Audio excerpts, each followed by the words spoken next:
Haleluya, haleluya, Yesu Kristo nashimwe. Ndabashuhuje bene data mu izina rya Yesu Kristo. Muri iki gitondo cya nibature dushimye Imana.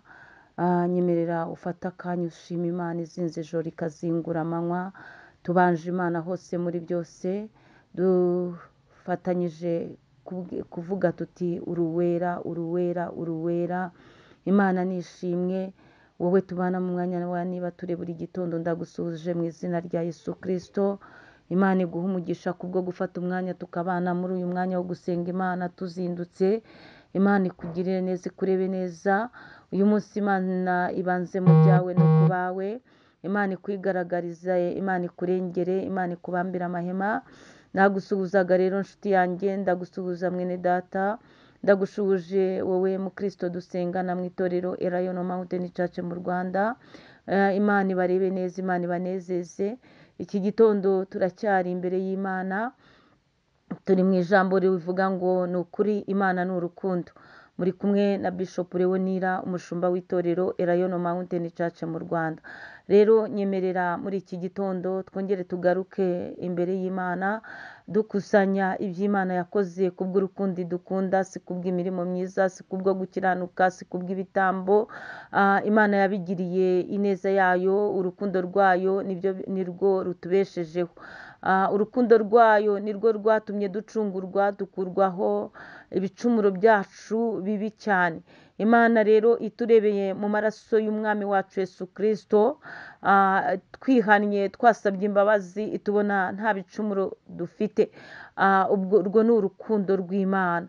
Ni ukuri Imana ni urukundo, Imana ni urukundo, Yesu Kristo nashimwe. Imana ni urukundo. Duhereje rero Imana icyubahiro, tubanje Imana hose muri byose. Mu kazi tugiye kujyamo, Imana ihabe, ihatubere, igere ku bari kuducurira imigambi mibisha tutazi. Abo ngabo imigambi yabo ishwanyukire muri bo. Ni ukuri Imana yacu ifite imbaraga zikomeye cyane, ariko Imana yacu ni urukundo. Byose n'ubundi intambara wanyuzemo nizo yagiye gutsindira, nizo yagiye kurwanirira. Amashimwe ufite ni kubw'urukundo rw'Imana. Nyemerera dusome igitabo cya Dawidi, Zaburi 30. Dusome mu izina rya Yesu Kristo duhereye ku murongo wa mbere tugeze ku murongo wa gatandatu. Dusome mu izina rya Yesu Kristo. Reka dutangire kuri uyu murongo wa kabiri. Uwiteka ndaguhimbaza, ndaguhimbariza kuko wampagurukije. Imana nishimwe. Ntukunde ko abanzi banjye banyishima hejuru. Imana ihabwe icyubahiro. Uwiteka Mana yanjye, naragutakiye urankiza, nawe wahereza Imana icyubahiro. Imana ishimwe cyane. Dawidi abivuze neza, aravuze ngo Uwiteka ndaguhimbariza yuko wampagurukije, ntukunde ko abanzi banjye banyishima hejuru. Uwo ni Dawidi, ariko nawe hari icyo wibutse muri iki gitondo cya nibature muri aya masaha ya kare y'uyu munsi. Wibutse ko Uwiteka Imana yawe yabanye nawe, ntakunde ko abanzi bawe bakwishima hejuru. Hari igihe, hari isaha, hari umwaka abanzi bawe bari busereburetinge, bagaserebura cyane kuko ibyo bagambiriye n'ibyo bakwifurije bishyizwe mu bikorwa, ariko Imana yarabyubitse ibiburizamo. Ahangaha Dawidi we aba yibuka intambara zo yanyuzemo arwana na Goliyati, akarwana n'intare. Dawidi yararwanya intambara nyinshi, ariko arangije hose Imana igenda imuneshereza. Ahangaha rero aravuze ati ndagushimiye yuko ayiwe Uwiteka we, ndagushimira, ndaguhimbariza yuko wampagurukije. Ntukunde ko abanzi banjye banyishima hejuru, ntukunde ko banesha, ntukunde ko bantsinda. Imana nishimwe. Arangije aravuga ati naragutakiye Uwiteka, naragutakiye urankiza. Nawe uzi ahantu Imana yagiye igukiza, hahandi wamwanjiriwe, wasebye, wacecetse, ubwoba bwakuzuye, ibyunzwe byakurenze. Hahandi waravuze uti Imana ahangaha noneho ni wowe wo kuhankura, ni wowe wo kunkiza, ariko ndahamanya n'umutima wawe ko wabonye Imana. niyo mpamvu turi muri teme y'amasengesho y'iminsi 40 agira ati garuka ushima Imana. Rero ugaruka ushima Imana kuko Uwiteka wamutakiye akagukiza. Uwiteka wazamuye ubugingo bwanjye ubukura ikuzimu, wankijije urupfu ngo ne kumanuka nkajya muri rwa rwobo. Imana ihabwa icyubahiro.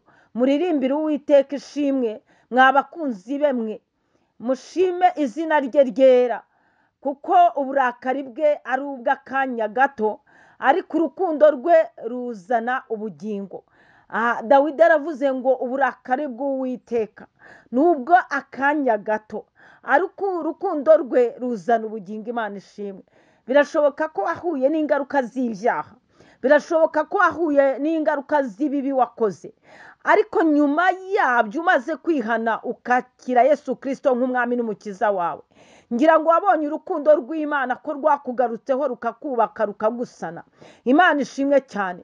Niho Dawidi rero avuze ngo uburakari bwe n'ubw'akanya gato, ariko urukundo rwe ruzana ubugingo. Imana ishimwe. Akomeje avuga ngo ahari kurira kwararira umuntu, ariko mu gitondo impundu zikavuga. Imana nishimwe. Imana ihabwa icyubahiro. Birashoboka ko wararurira rwose, bibaho nibisanzwe, ariko mu gitondo ugasanga ibintu Imana yabihinduye, impundu zikavuga.